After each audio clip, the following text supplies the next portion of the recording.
भाभी से शादी नहीं करूँगा। आप लोग भाभी की जायदाद की लालच में ऐसा कर सकते हैं। वो गुस्से से बोला। वो खुद काबिल था, करोड़ों का बिजनेस चला रहा था, पर इसकी भाभी के नाम भी करोड़ों की ज़मीनें थी। वो अपने भाई की बेवा से शादी नहीं करना चाहता था। पूरे पाकिस्तान में और बाहर इसका बिजनेस फैला हुआ था। कम से कम जायदाद के लिए शादी करना इसकी समझ में नहीं आ रहा था। वो इसकी चचाजाद थी, जिसे शायद इसके बचपन में देखा था। उसने भाई की शादी के फ़ौरन बाद वो अमेरिका चला गया था और 10 दिन बाद उसे कॉल की गई कि इसके भाई का इंतकाल हो गया था। इसका भाई 40 के लगभग था। वो सारी रात सो नहीं सका था। इनके अपने चचा लोगों के साथ अच्छे ताल्लुक थे, मगर कभी वो बिला झिझक इनके सलाम खाने में नहीं गए थे। इनकी बड़ी बेटी भी इससे छोटी थी। फिर वो लोग शहर चले गए। चचा से इसकी मुलाकात अक्सर हो जाती थी। वो ये भी जानता था इनकी बेटियां शहर में पढ़ रही थी। फिर उसने अपना बिजनेस शुरू किया था। किसी से मिलने का वक्त तक नहीं मिलता था। मेहनत करके उसने अपना बिजनेस बनाया था। वो लोग जद्दी पुश्ती रईस भी थे। इनकी जायदादें थी, मगर वो ख़ानदान का पहला मर्द था जो बिजनेस की जानिब आया था और 4 चांद लगा दिए थे। एक दिन ऐसे ही वो शॉपिंग करने आया था जब इसकी टकरार एक लड़की से हुई। वाइट गाउन पर वाइट की नकाब, वो कोई अप्सरा लग रही थी जो अपना बैग खनकाते चली जा रही थी। जब इसकी टक्कर हुई, हारून ने टकराने वाले को देखा, जो टकराने के बाद आंखें उठाकर इसे देख रही थी। काजल लगी गहरी आंखें इसके गुस्से का पता देती। इस लड़की ने इसे घूरा तो एकदम साइड पर हुआ और इसे रास्ता दिया आगे कदम बढ़ाने। मगर कुछ था इसकी शख्सियत में। वो रुका और पीछे देखा। वो किसी लड़की के साथ थी। जाने किस बात पर वो नच रही थी, हारून नहीं जानता था। इसके लबों पर मुस्कुराहट आई। दुआ एफएससी कर रही थी जब इसके ताया लोग आए थे। वो सबसे मिली और फिर किचन में चली गई। इसने किचन की जाली से बाहर मर्द को देखा। सफ़ेद बटन ब्राउन शर्ट के साथ ऑफ वाइट पैंट पहने इसने बाल पीछे को लिए हुए थे। वो इसका रूप देख सकती थी। जो भी था, फोन पर किसी से बात कर रहा था। कभी हल्के से काम को जमीन पर रगड़ता, कभी हाथ से इशारा करके बात करता, जैसे सुनने वाला इसे देखकर बात कर रहा हो। उसने रुख फेरा तो दुआ ने एक लम्हे में से पहचान लिया। वो मॉल वाला लड़का था। तो क्या वो इसका रिश्तेदार था? इसे नहीं मालूम था। उसकी आंखें चमक उठी थी। वो तब तक इसे वहाँ से देखती रही जब तक वो फ़ोन बंद करके नहीं जा चुका। वो अंदर गया तो दुआ ने गहरा सांस लिया। कोई इतना हसीन कैसे हो सकता है? इसकी शख्सियत का रोब वो दूर से देखती भी महसूस कर गई थी। कोई नहीं जानता था कि हारून खान दुआ आलमगीर खान का पहला टीनेज क्रश था, जो क्रश से मोहब्बत और मोहब्बत से इश्क में बदलने वाला था। उसने अपने कमरे की बालकनी में खड़े होकर इंतज़ार किया था वो कब निकले और इसे देख सके। दोबारा उसने उसे उनकी वापसी पर देखा। इतने लोगों में से एक शख्स था जो माहौल पर छाया हुआ था, बाकियों से मुख्तलिफ। वो किसी और को नहीं देख पाई। हारून को महसूस हुआ कि कोई उसे देख रहा था। इधर उधर देखने पर भी कोई नहीं दिखा। सबसे मिलकर वो अपनी रेंज रोज़र में और वो चला गया। तो वह ये सोच रही थी कि जो आपको पसंद आ जाए, क्या वो आपको इतनी जल्दी मिल जाता है? लेकिन उसने अपना सारा फैसला अपने बाप पे छोड़ा कि जो उन्हें अच्छा लगेगा वो वही करेगी। आलमगीर खान इस लम्हे परेशान से थे कि इनकी बेटी 17 साल की थी और लड़का इतना बड़ा। मगर इनके ख़ानदान में ऐसा ही होता आया था। इस वजह को जवाब बनाकर इनकार नहीं कर सकते थे। जबकि लड़का अच्छा घर का देखा वाला था। इनकी बड़ी बेटी 22 साल की थी, जो इसका निकाह पहले हो चुका था, जबकि रुखसती बाकी थी। उनके हाँ करते ही चंद दिनों में मंगनी की रस्म हुई, जिसमें हारून शरीक नहीं था, मगर दुआ को इत्मीनान था। वो लोग शादी से पहले गाँव वापस जा रहे थे जब दुआ की वालिदा ने शॉपिंग यहीं से करने का कहा था। फातिमा बेगम अपनी दोनों बेटियों के साथ मॉल आई थी। मामा, आपको जो खरीदना है आप खरीद लें, मैं तो कुछ पीने जा रही हूँ। अल्लाह, कितना थका देती हैं आप, वो झंझलाकर बोली। फातिमा जानती थी कि अब ये रुकने वाली नहीं, तो उन्होंने इजाज़त दे दी। वो मॉल से निकलकर सड़क क्रॉस कर रही थी जब एक गाड़ी से टकराते टकराते बची। गाड़ी चलाने वाले ने बर वक्त ब्रेक लगाए थे। फिर उसे सुनाने को वो बाहर निकला था। उसने हारून को देखा नहीं था, इसलिए उसी पर गुस्सा हो रही थी। देखें, ये आपकी गलती है, मैं तो सड़क क्रॉस कर रही थी। आपको दूर से देखकर ही स्पीड कम कर लेनी चाहिए थी, जो कि आपने नहीं की, जिसका साफ साफ मतलब आपकी गलती है। वो अपने बैग को उठाए तेज तेज बोल रही थी। जब सीधी हुई और नज़र उठाकर देखा, आपको तो मुझसे माफ़ी और ज़ुबान तलबी से जल लगी।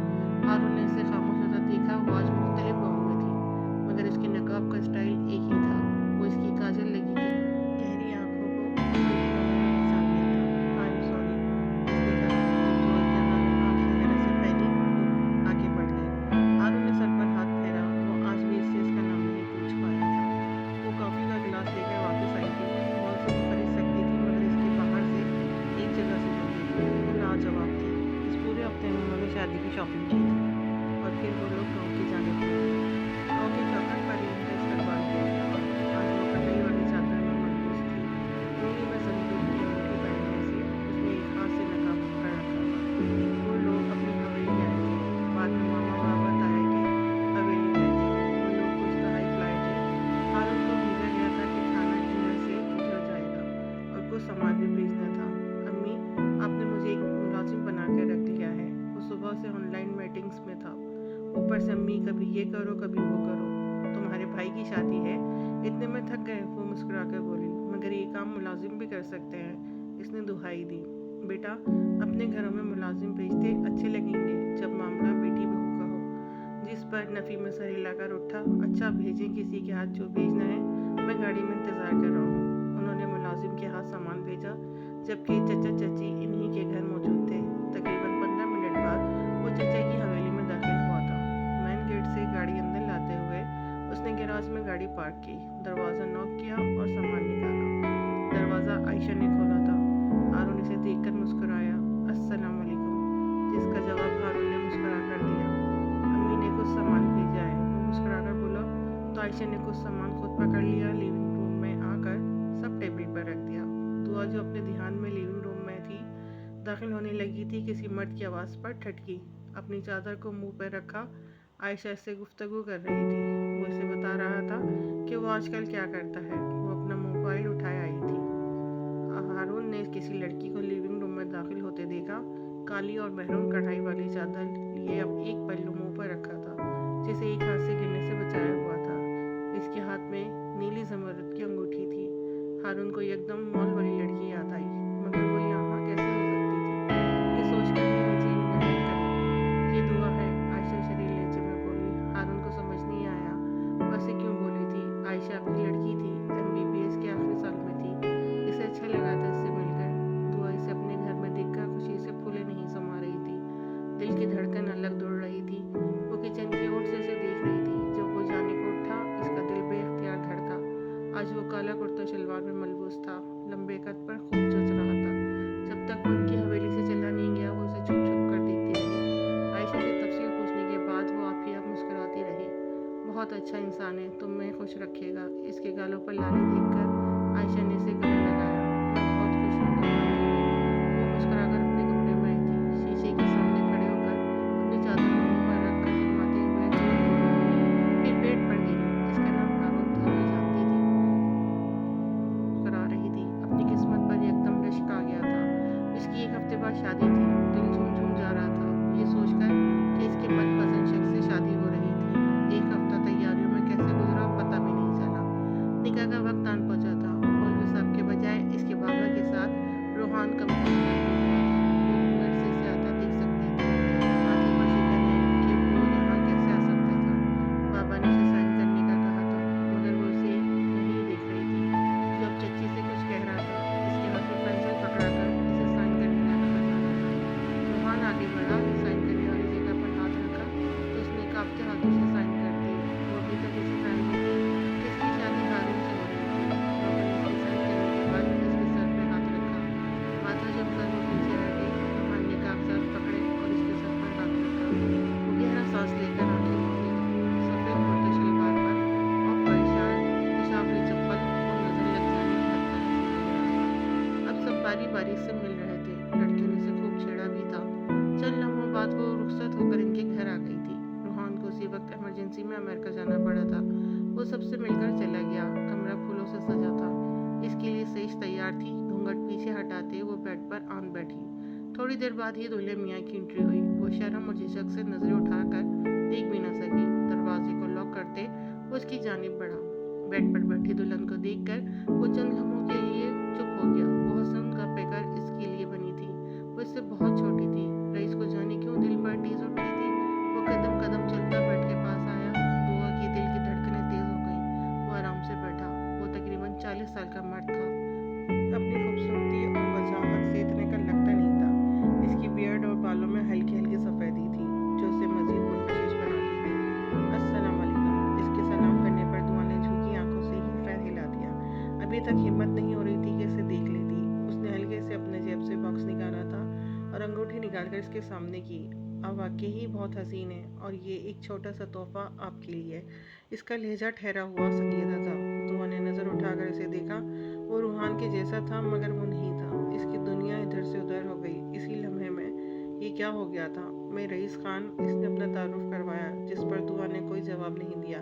रईस चंद लम्हे खामोश रहा। इसको फिर से रोता मुंह बनाते देखकर वो दोनों हाथ उठाकर उठ गया। माजरत, मेरा मकसद आपको रुलाना नहीं था। आप कंफर्टेबल हो जाएं, चेंज कर लें, अगर कुछ खाना है तो बताएं, मैं बनवा देता हूँ। वो नर्म बोलता था। तू आहिस्ता से उठकर ड्रेसिंग रूम में चेंज करने चली गई। आध घंटे बाद जब वापस आई तो आंखें सूजी हुई थी। रईस भी चेंज कर आया था। बिना कुछ कहे वो सोफे पर तकिया रखकर लेट गया था। दुआ शुक्र करती बेड पर बैठ गई। इसको खला में घूरते देखकर रईस दोबारा से बोला, वैसे आपको नहीं लगता जब कोई अपना तारुफ करवाए तो जवाबन आपको भी अपना तारुफ करवाना चाहिए? इसकी आवाज़ पर उसने चौंक कर देखा। मेरा नाम दुआ है, दुआ आलमगीर खान, वो धीमी आवाज़ में बोली। तो रईस मुस्कुराया। इसे मुस्कुराता देखकर दुआ खफसगी से लेट गई। अपनी किस्मत पर रोना आ रहा था। जिससे शादी करना चाहती थी, इससे नहीं, इसके बड़े भाई से हो गई। अब वो कैसे इसका सामना करती? रईस तकिए पर सर रख कर लेटा। उसे दुआ पर तरस आया। कहाँ वो 17 साल की, कहाँ वो 40 साल का। वो तो शादी करने ही नहीं चाहता था। इसे याद था नरमीन, इसकी पहली और आखिरी मोहब्बत थी। जब वो नहीं मिली तो कोई भी जिंदगी में नहीं आ सकती थी। 22 साल तक उसने किसी और लड़की को नजर उठाकर नहीं देखा था। नरमीन इसकी मोहब्बत, इसकी शादी इसके कज़न से हो गई। फिर खबर आई कि शादी की रात ही इसका इंतकाल हो गया। रईस उस दिन की बात बहुत बदल गई। क्या किस्मत ने इसका नाम बदल दुआ को सुना दिया था? वो सोचता रहा। जब नींद की वादियों में उतर गया पता नहीं चला। दुआ की तो नींद भी उठी हुई थी। वो सारी रात बेआवाज़ रोती रही। सुबह रईस फजर की ओर जाग गया था। दुआ के आराम की घर से लाइट नहीं जलाई थी, मगर वजू के बाद जब वो निकला तो वो जग चुकी थी। फिर वो भी वजू कर आई। उसको नमाज पढ़ता देखकर इसकी बेटी खुश उठी। क्या वो अपनी शौक की सेवा करके किसी नामहरम को सोच रही थी? क्या वो ठीक कर रही थी? इसकी जय नमाज के थोड़ी पीछे जय नमाज बिछाते हुए उसने नमाज शुरू की। तब तक वो सलाम फेर चुका था। नमाज के बाद वो कुरान पढ़ रहा था। जब दुआ सो गई सुबह 7 बजे वो दोबारा जागती थी। नाश्ता सब साथ करते थे। इसकी मैड ने इसके कपड़े निकालने में मदद करी। वो चेंज करके हल्का सा तैयार हुई। चादर नुमा दुपट्टे को अच्छे से सर पर लिया।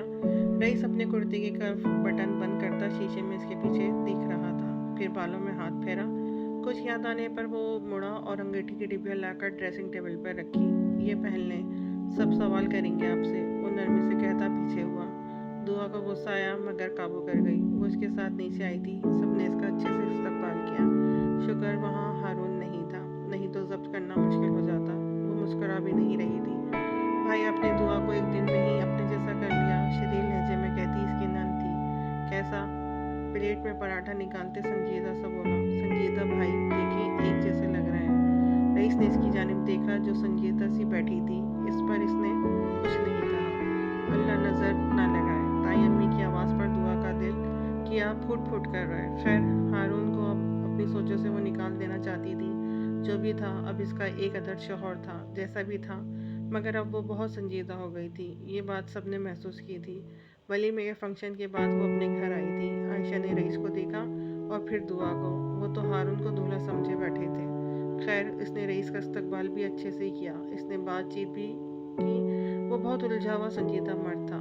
हारून उससे छोटा था और छोटों वाली आदत इसमें झलकती थी, मगर रईस से वो इम्प्रेस हुई थी। मगर दुआ के लिए बहुत बुरा भी लगा। वो हारून को पसंद करती थी। उसने दुआ को समझाना भी चाहा, मगर वो इस बारे में बात ही नहीं कर रही थी। थोड़ी देर इसके सामने आंसू बहाकर वो अपने कमरे में आई। रईस के कमरे में आने से पहले वो चेंज करके लेट चुकी थी। वो कमरे में आया तो वो कलम में जाने क्या तलाश कर रही थी। दुआ, इसने बुलाया, जिस पर वो उसको देखने लगी। रईस को इस पर तरस आया और ख़ुद पर गुस्सा। अपने वालिदैन को खुश करने के लिए इसने कितनी कम उम्र लड़की की ज़िंदगी बर्बाद कर दी थी।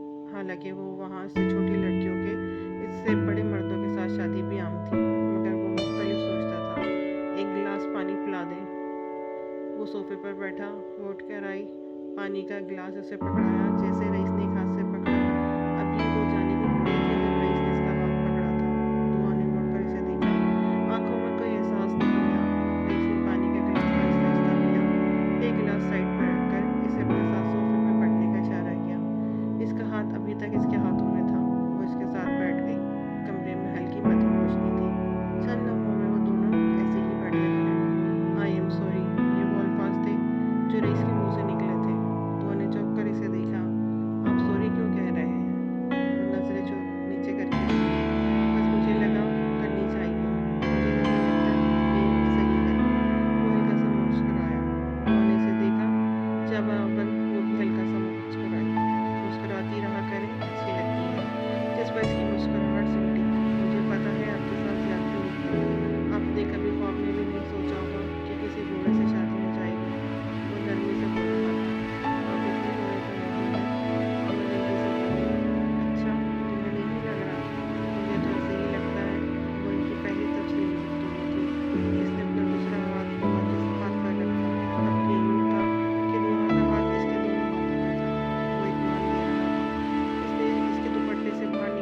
हाथ छुड़ाकर वहाँ से उठ गई।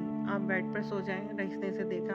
आप हमारे घर आए हैं और सोफे पे सो रहे हैं, ऐसा अच्छा नहीं लगता। उसने पूरी बात बताई। वो भी आपका ही घर है और मैं ठीक हूँ यहाँ, बेफिक्र हो जाए। रईस तकिया दुरुस्त करता लेट गया। दुआ कंधे उचकाकर सोने पर लेट गई। इसकी थोड़ी बहुत बातचीत हो जाती रईस से। वो इसे खुद बुलाता था और इतना नरम बोलता था कि दुआ को शक होने लगता था कि अगर वो हारून को पसंद ना करती तो रईस से मोहब्बत हो जानी थी। इसकी शादी का 5वां दिन था जब ताई अम्मी ने इसे बुलाया था। तो रईस को खुश नहीं रखती ना? उन्होंने बातचीत के दरमियान पूछा। क्या मतलब? इसे वाकई समझ नहीं आई थी। मतलब ये कि ऐसा नहीं लगता कि तुम लोगों की नई शादी हुई है? और सलमा बता रही थी कि उसने एक तकिया सोफे पर देखा था। क्या तुम लोग मुख्तलिफ जगह पे सोते हो? इनके कहने पर दुआ ने हैरत से देखा।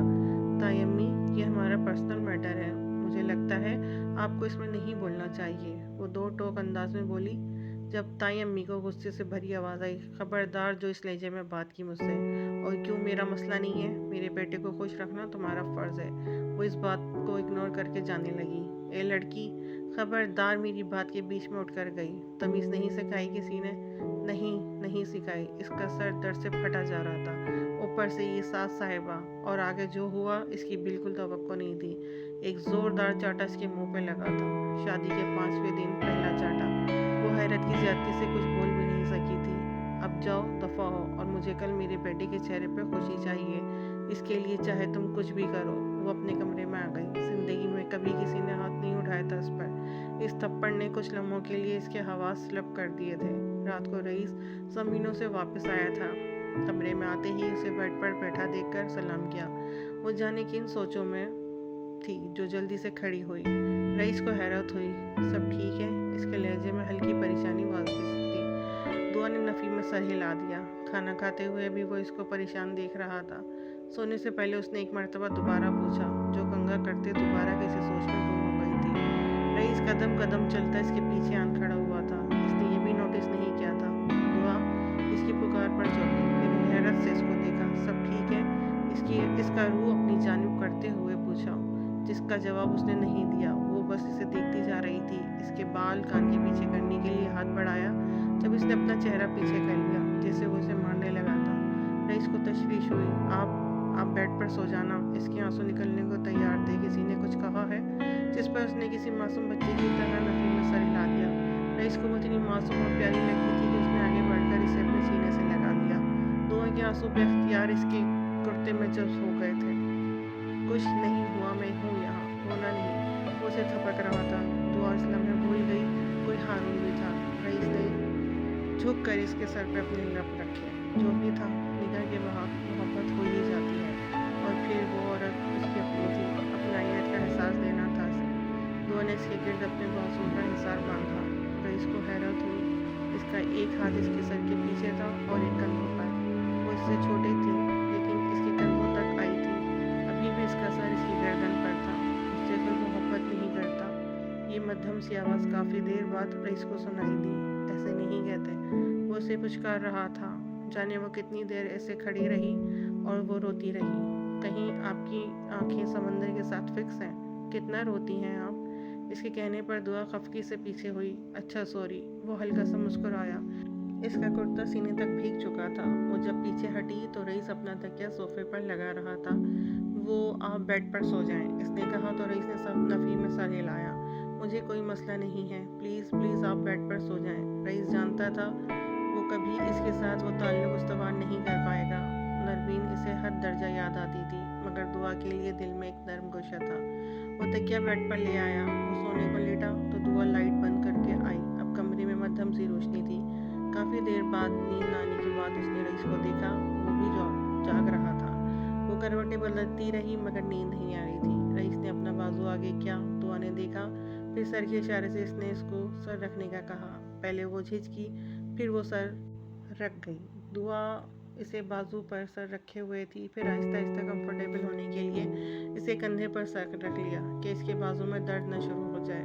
रईस की आंखों से नींद कोसों दूर थी। इसने दूसरा हाथ दुआ के सर पर फेरना शुरू किया। चंद लम्हों में ही वो सो गई थी। रईस के लबों को मुस्कुराहट ने छुआ। इसको नरमीन याद आ रही थी। खेतों में इसका मिलना वो इसके आगे आगे चलती थी और वो पीछे कमर पर हाथ बांधे मुस्कुरा कर दिखता रहता था। कितने वादे किए थे एक दूसरे से दोनों ने।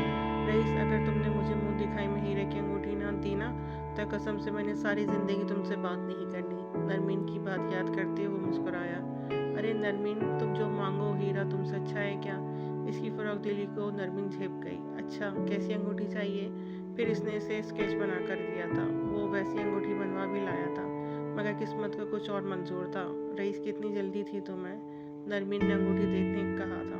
बस तुम पहन लो। नहीं, मुंह दिखाई में ही लूंगी। वो शर्मा कर पल्लू मुंह में दबा गई और उसने वो अंगूठी मुंह दिखाई के लिए ही रख ली। अच्छा तुम बताओ, कितनी मोहब्बत है तुम्हें मुझसे? नरमीन के सवाल पर वो मुस्कुराया। इससे पहले जवाब देता, दुआ का सर इसके कंधे से होते इसके सीने पर आ गया था और वो एकदम अपनी सोचों से बाहर निकल आया था। दुआ नींद में ही कंफर्टेबल होने की कोशिश कर रही थी। शायद इसे सर्दी भी लग रही थी। रईस ने इसके ऊपर कंफर्टर दिया, इसके बाल पीछे करके आंखें मूंद गया। वो दुआ के साथ गलत कर रहा था। नरमीन से किए अहदे वफा की भेंट वो मासूम चढ़ रही थी। फजर के वक्त इसकी आंख खुली, फिर वो आंखें हैरत की ज्यादती से खुली। दुआ मुकम्मल इसके ऊपर लेटी थी, बच्चों की तरह एक बाजू इसके दाएं कंधे पर था और सर सीने पर। रईस बैकग्राउंड से टेक लगाकर ही सो गया था। अब गर्दन में दर्द हो रहा था। इसने आराम से दुआ को पीछे किया और दुआ का हाथ इसके बाजू पर था। जब दुआ उठ गई, अपना हाथ इसके बाजू पर देखकर उसने मुआशब की नजरों से देखा, जिस पर इसका कह के निकल गया। अभी आकर इसे मालूम हो जाता कि उसके सीने पर सर रख के सो रही थी तो क्या रिएक्शन देती। वो मस्जिद में नमाज पढ़ने से लग गया, जबकि उसने उठकर नमाज पढ़ी और दोबारा सो गई। ये बहुत बुरी बात थी। नमाज पढ़कर रईस वापस आया तो थका हुआ महसूस कर रहा था। वो भी सो गया। दोनों की आंख लेट खुली थी। नाश्ता करके रईस जमीनों पर चला गया था, जबकि वो एक मरतबा फिर ताई के हाथ आ गई थी। वो इसे मीठा बनाने को कह रही थी, जो इसे हरगिज़ बनाना नहीं आता था। इसके वालिदैन वापस शहर जा चुके थे। इसे रोना आने लगा। फिर मीठा बनाना भी कोई 20 अफराद के लिए था। उसने कॉल करके फातिमा से रेसिपी पूछी और वैसे ही बनाया। इसका हाथ कई जगहों से जल भी गया था, मगर किससे शिकायत करती। मीठा शुक्र था ठीक बना था, जिसकी वजह से बचत हो गई, वरना एक थप्पड़ और पड़ना था। वो अब रईस के अलावा सबसे डरती थी। हालांकि ताया ने कुछ भी नहीं किया था। इसकी नंद अपनी माँ से कुछ कह रही थी। इसे देखकर खामोश हुई। ये की बात को नोट कर चुकी थी, इसलिए इसने सबसे खौफ आता था। रईस के आते ही इसे लगता था जैसे किसी के तहफ़्फ़ुज़ में थी। इनकी शादी की 9वीं रात थी जब रईस ने इसे अपने पास बिठाया था। दुआ इससे फासला रखकर बैठती थी। रईस ने इसके सारे दिन का हाल पूछा। दुआ, क्या आपको लगता है मैं आपको खुश नहीं रख पाता? अगर ऐसा है तो मुझे माफ़ कर देना। आपका बड़ा हिसाब निकलता है मेरी तरफ।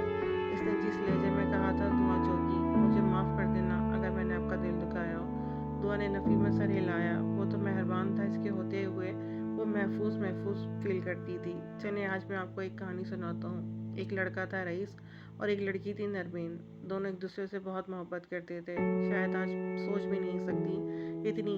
फिर इसकी शादी इसके कज़न से हो गई। हमने जो ख्वाब इकट्ठे देखे थे चकनाचूर हो गए। कितनी कोशिश की थी रईस ने उसे अपनाने की, मगर इसके घर वाले नहीं माने। वो चंद लम्हों के लिए खामोश हुआ।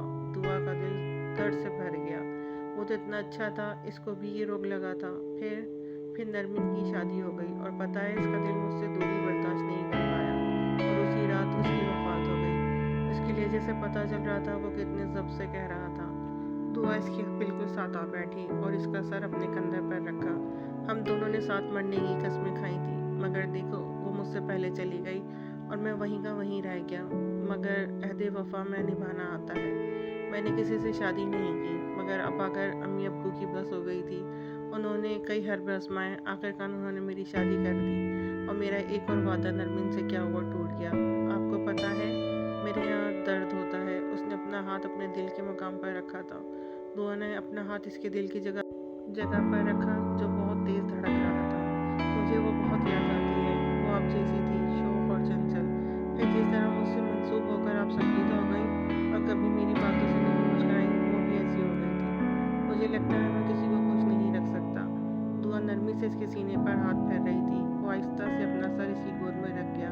अब दुआ एक हाथ से इसके बालों को सहला रही थी, एक हाथ अभी इसके सीने पर था। आप बहुत अच्छी हैं, मगर मैं अच्छा नहीं हूँ।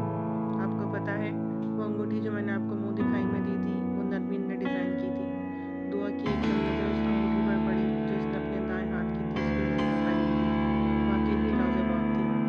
आप फिर मुझे खुद में समझेंगी, मगर मुझे लगा असल हकदार है। इसने नरमी से इसका हाथ अपने सीने से हटाकर अपने लोगों से लगाया था। मुझे आपसे भी मोहब्बत है। आप इस बात पर हंसेंगी मुझ पर, मगर आपके लिए मेरे दिल में एक मखसूस जगह है। मुझे माफ़ कर देना। इसने दोबारा इसका हाथ लोगों से लगाया। दुआ को नहीं मालूम था वो क्या करे। उसने झुककर अपने लब इसकी पेशानी पर रखे। वो इतना खूबसूरत बोलता था, दुआ का दिल क्या वो कभी खामोश ना हो। अब भी कुछ बोले, रईस ने कहा, आप बोलते हुए अच्छे लगते हैं। इसके कहते हैं रईस के लबों पर जानदार मुस्कुराहट आई। नरमीन भी यही कहती थी। इसके जाने के बाद मैंने बोलना भी बंद कर दिया। मुझे किसी और को अच्छा नहीं लगना था। क्या आपको बुरा लग रहा है?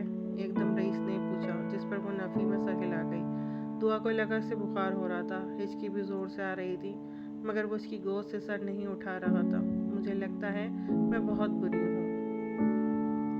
जिसको भी चाहती हूँ वो मुझसे दूर हो जाता है, इसलिए मुझे आपसे मोहब्बत नहीं करनी। क्यों? ऐसे नहीं कहते। रईस ने एक मर्तबा फिर वही बात दोहराई जो वो अक्सर इसको कहता था। फिर वो इससे की बातें पूछता रहा कि वो क्या करती है, क्या करना चाहती थी। इसने अपना बिजनेस वूमन बनने का ख्वाब भी बताया। दुआ, मैंने अपने नाम सारी ज़मीन आपके नाम कर दी थी। इसके पेपर्स ड्रॉज में रखे हैं। अब वो आपकी है। जो आप चाहें इसके साथ कर सकती हैं। इसने काफ़ी इनकार किया था, मगर रईस ने एक नहीं सुनी। वो बातें करते करते नींद मुराद में जाने लगा। इसका सांस गहरा था। दुआ को लगा वो सो रहा था, और वो वाकई ही सो गया था। दुआ ने इसे नहीं जगाया था। वो जानती थी बहुत मुश्किल से नींद आई होगी इसको। इसे नरमीन से जेलसी भी हो रही थी कि रईस खान इससे इतनी मोहब्बत करता था कि इसके मरने के 22 साल बाद भी इसकी मोहब्बत में गिरफ्तार था और किसी दूसरी लड़की को आंख उठाकर नहीं देख रहा था। इसने झुककर इसके माथे पर लब रखे इसका एक एक नक्श देखती रही। फिर वो एक खूबरू हैंडसम मर्द था, इसके लिए मरा जा सकता था। वो इसी के बारे में सोचती सोफे से टेक लगाकर लेट गई। ये नहीं जानती थी कि सुबह जागने के बाद क्या क़यामत आ जाएगी। फजर के वक्त रईस इससे पहले उठ जाता था, मगर अभी नहीं जागा था। दुआ की कमर दर्द करने लगी थी। इसने रईस को जगाया जो हिला तक नहीं। इसने इसके बाल ठीक किए। इसकी पेशानी ठंडी पड़ रही थी। इसने बाजू से भी हिलाया।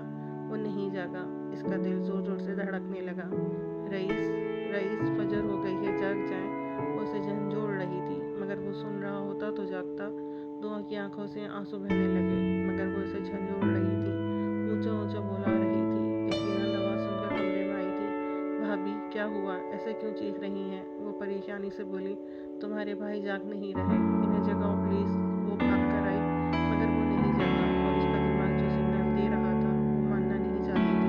इसकी नंद भाग कर अपने अब्बू को ले आई। फजर के वक्त सब रोने लगे थे।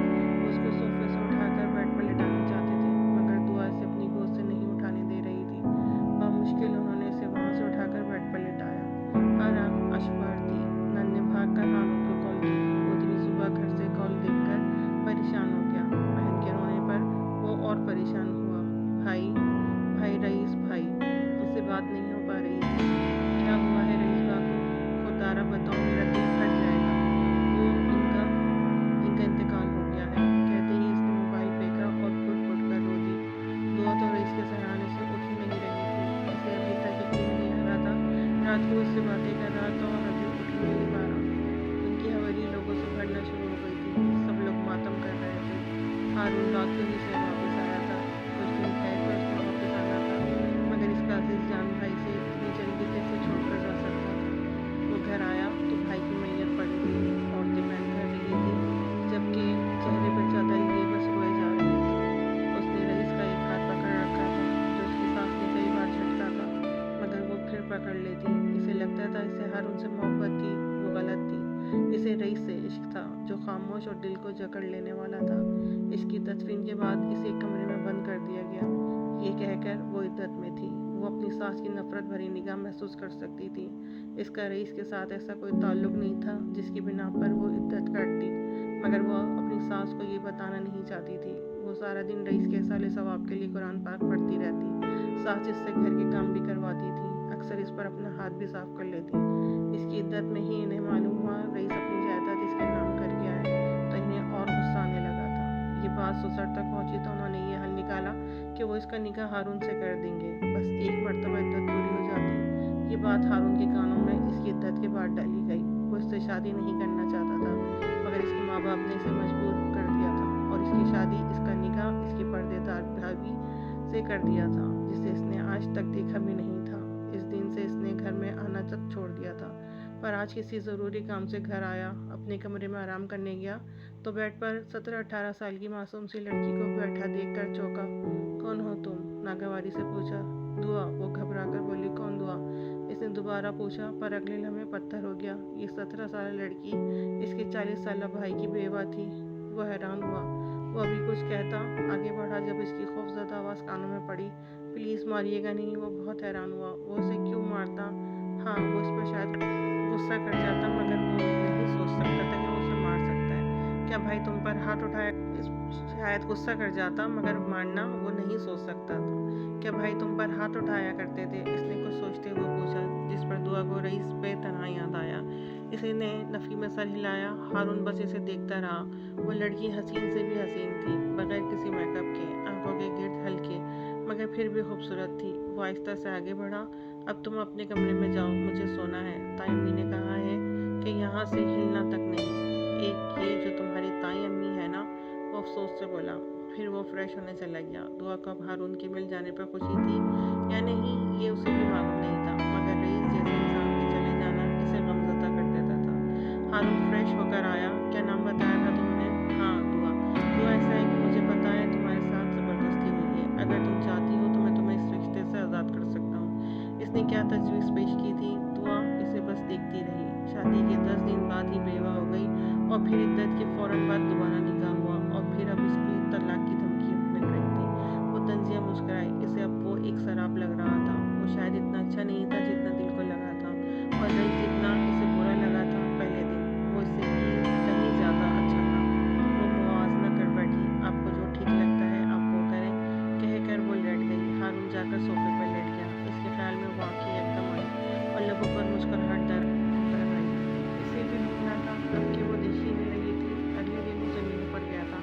वापसी पर इसने अपनी माँ को दुआ पर हाथ उठाते देखा था, इसलिए वो इसे ना मारने का डर रही। आगे बढ़कर इसने माँ का हाथ पकड़ा। अम्मी, खबरदार, जो आपने मेरी बीवी पर हाथ उठाया, तुझे नहीं पता तेरे भाई को निकल गई है ये। किसी ने मारा है उसे, यही बदबख्त।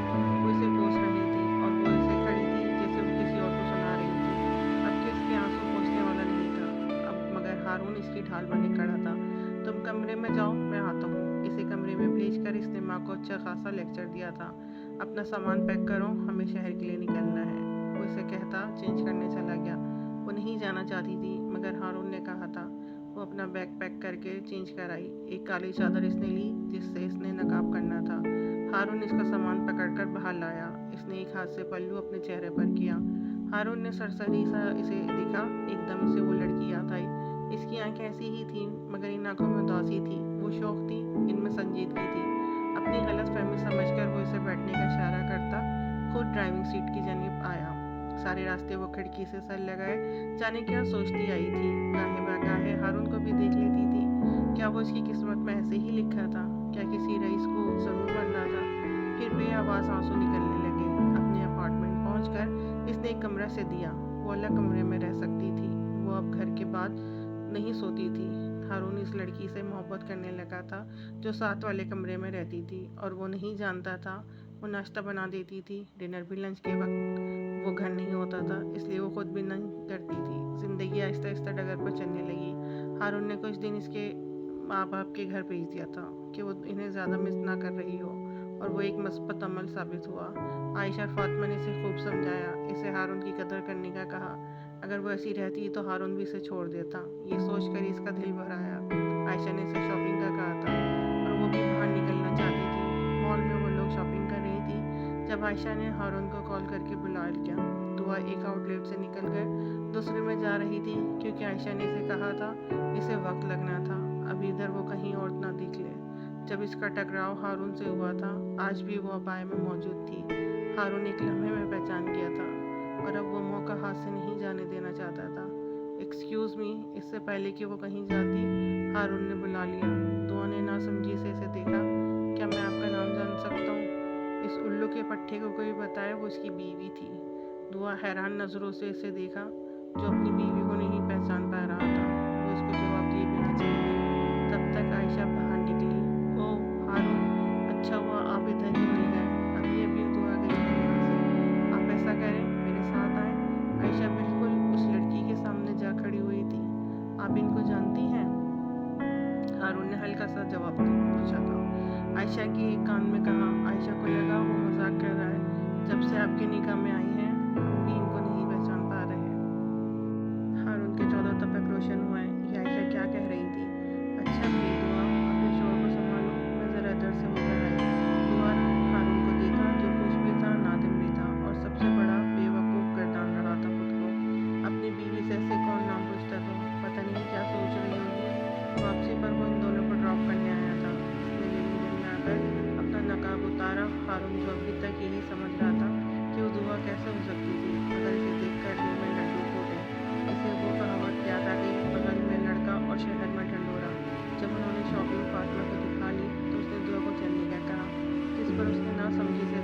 आंखें दिखा गई। शुक्रिया चची, मेरी बीवी को दोबारा इंसान बनाने का। इसकी बात समझती वो फौरन उठी। इससे पहले वो कुछ और कहता, इसने खुद को चलने का कहा। चले अब बैठे क्यों हैं? वो सच होकर बोली, अब आप ऐसा कहेंगी तो मैं इस दुनिया से ही उठ जाऊंगा।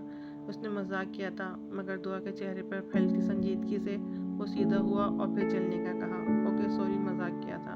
इसे लगा शायद इसे बुरा लगा था। घर पहुंचकर वो अपने कमरे में जाने लगी जब इसने इसका हाथ पकड़कर अपनी जानिब खींचा था। कहाँ बेगम, कहाँ जा रही हैं? वो इसके सीने से आ लगी थी। दोनों की धड़कनें तेज थी। वो रूम में, इसने लड़खड़ाती आवाज में कहा। शर्म से पलकों की झालर आंखों पे गिरी हुई थी। हारून को वो मंजर कितना भला लग रहा था। इसकी जहन कितनी मर्तबा कहता था कि दुआ ही वो लड़की है, मगर वो नहीं मानता था। हाँ तो रूम इधर है, वहाँ कहाँ जा रही हैं?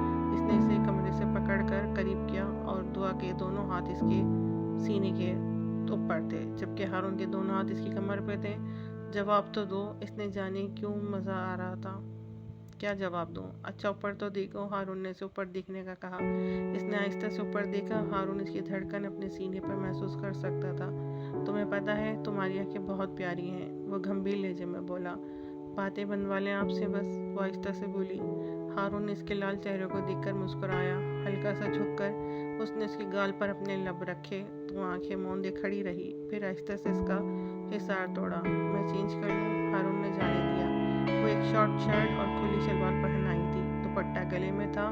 मुँह हाथ धोकर अब वो फ्रेश लग रही थी। अच्छा मैं क्या कह रहा था, हम मूवी देखें? वो बार बार इसे खुद मुखातिब कर रहा था। इसने कंधे उचका दिए। डन है, रात को मूवी देखेंगे। मैं ज़रा कुछ खाने को ऑर्डर कर लूँ? वो जल्दी से फ़ोन निकाल कर बैठ गया। वो अंधे सोफ़ा पर आकर बैठ गई। इसे अपना आप खुशकिस्मत लग रहा था। वो जिसे चाहती थी वही इसका जीवन साथी था। इसे और क्या चाहिए था? अपने हाथ की तीसरी उंगली देखी। वो रिंग अभी भी मौजूद थी और वो उसे उतारना नहीं चाहती थी। उसने वो अंगूठी अपने लॉकेट में डाल ली। हारून काफ़ी देर तक कमरे में आया था। इसे सोफे पर बैठे कुछ सोचते देखकर बुलाया। तुम्हें किसी ने बताया तुम खामोश इतनी अच्छी नहीं लगती जितनी बोलते हुए लगती हो? दुआ की बेतुकी बात पर इसे देख ही सकी। अब वो ड्रेसिंग के सामने खड़ा बाल बना रहा था और कनखियों से इसे देख रहा था। दुआ चोरी चोरी से देख रही थी। तुम सरेआम देख सकती हो, इसे चोरी चोरी क्यों देख रही हो? तुम्हारा ही शोरूम, डंके की चोट पर देखो। इसकी चोरी पकड़ी गई थी और जिन अल्फाज में हारून ने कहा था इसे शर्मिंदा करने को काफ़ी था। मैं क्यों चोरी चोरी देखूंगी? मुझे ऐसा कोई शौक लाहक नहीं हुआ। वो चीख कर बोली। अल्लाह अल्लाह झूठी, शादी से पहले भी ऐसी चोरी चोरी देखती थी। हाय अल्लाह, आपको किसने कहा? मैं तो नहीं देखती थी। वो लड़ाका लड़कियों की तरह हाथ कमर पर रखे बोल रही थी। हारून लुत्फ लेता था, इसे तंग कर रहा था। मुझे खुद आयशा ने बताया। उसने सच कहा, ऐसा वैसा कुछ नहीं है, मैं तो नहीं देखती थी। बोलो झूठे को कौवे काटे। हारून की बात पर दुआ दंग रह गई। हारून मजा लेता फिर बोला, मुझे पता था। जबकि दुआ ने टोकरी से इसे देखा तो मुड़कर जाने लगी जब हारून ने पकड़ कर रोका। अच्छा खफा तो ना हो, वो अब इसे मना रहा था। इन आंखों में मेरे लिए खफी अच्छी सी लगती है। अच्छा एक बात बताओ, जब मैंने तुम्हें पहली मर्तबा देखा था मुझे तुम्हारी आंखों से इश्क हो गया था। वो मध्यम लहजे में एतराफ़ कर रहा था। जी, तभी आंखें पहचान नहीं पाए। जानती हूँ, मॉल में अपनी बीवी से ही नाम पूछ रहे थे। इसने भी बदला ले लिया। हारून इसकी बात पर हुज्जल हुआ। अपना हाथ बालों में फेर कर शर्मिंदगी दूर करना चाहिए। मुझे कई मर्तबा लगा कि तुम वही हो, मगर मैं मानने को तैयार नहीं था। अगर मैं वो ना होती तो क्या बीवी तो थी ना? तुम्हारी जो मर्जी होती वैसे ही होता। इसके कहने पर वो हल्का सा मुस्कुराई। वो हल्का सा झुका और इसके लबों पर अपने लब रख दिए। दुआ ने अपने बाजू उसकी गर्दन के गिर्द बांध लिए, जबकि हारून ने उसे और करीब किया। वो कई लम्हे एक दूसरे में खोए रहे। जब डिलीवरी वाली बेल बजाई तो वो जल्दी से पीछे हुई। इस डिलीवरी बॉय की तो मैं टांगे तोड़ता हूँ। वो बड़ा कर बाहर चला गया। रात को उन्होंने मूवी देखी। जब सोने की बारी आई तो दुआ बेड पर बैठी थी। जब हारून दूसरी जाने बढ़ने दुआ ने जल्दी से तकिया पकड़ा दिया जो हारून ने फुफकी से पकड़ा। मैं सोफे पर नहीं सो रहा। क्यों, ऐसा क्यों है कि सोफे पर नहीं सो सकते? वो इसे चढ़ा रही थी। अच्छा देखो, तुम मेरे सोफे पर बैठी थी ना? इसने इस तरह पूछा, जिस पर दुआ ने खुद ब खुद इस बात में सर हिलाया। तो मतलब मैं भी तुम्हारे बेड पर सो सकता हूँ? वो जीतने वाले अंदाज में बोलकर बैठने लगा। जब वो बोली नहीं, आप फिर भी नहीं बैठ सकते, इस दो टोक जवाब पर हारून का मुंह बना। तो मतलब कि तुम मेरे सोफे पर बैठ सकती हो, मैं तुम्हारे बेड पर नहीं बैठ सकता? वो कुछ सोचते हुए बोला, बिल्कुल। दुआ मुस्कुराकर बोली, ये जाने बगैर कि इसका अगला कदम क्या होगा। वो इसकी तरफ आया, इसको गोद में भरा। वो नाना करती रही मगर वो उसे उठाकर सोफे पर लिटाकर कहने लगा, इसका मतलब ये कि आप मेरे साथ मेरे सोफे पर सो सकती हैं। वो कितना चालाक था, दुआ यही सोच सकी। अब वो इसका सर अपनी गोद में रखे बैठा था। जाने कौन कौन सी बातें बताता, कुछ इससे पूछता, कभी इसे प्यार करता, और जब वो बोल रही होती तो इसे प्यार से देखता। जिंदगी एकदम ही खूबसूरत हो गई थी। अगर आपने भी कभी किसी को सच्चे दिल से चाहा है तो ये कहानी आपके दिल को ज़रूर छू जाएगी। वीडियो पसंद आए तो लाइक करें, शेयर करें, चैनल को सब्सक्राइब